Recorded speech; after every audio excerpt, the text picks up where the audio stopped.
Ujinga huu unasaidia ndugu yangu. Ndio. Upumbavu huu unasaidia ndugu yangu. Amina. Wapo ambao walikuwa werevu, lakini sasa werevu wao haujawasaidia. Ndio. Wakazama na uwerevu wao. Ndio. Wakazama na uwerevu wao. Yes. Wakazama na ujuaji wao. Ndio. Amen. Amen. Mruhusu tu Yesu aingie ndani. Atawale sawa sawa. Ndio. Yeye inakusumbua ni kidogo kidogo. Ndio. Wewe mpate nafasi aingie tu akae. Ndio. Akae tu. Yes. Alafu uone. Aje wale pale waonekane maana kuko na giza.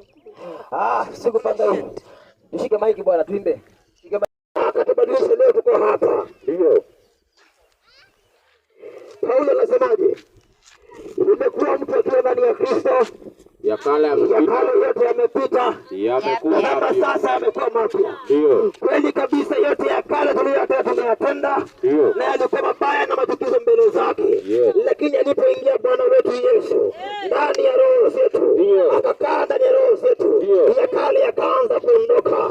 Mabaya yakaanza kuondoka. Maovu yakaanza kuondoka. Kutumika na shetani kukaanza kuondoka. Yesu akaanza kutawala sawa sawa. Akaanza kutawala roho zetu sawa sawa. Sio kubahatisha.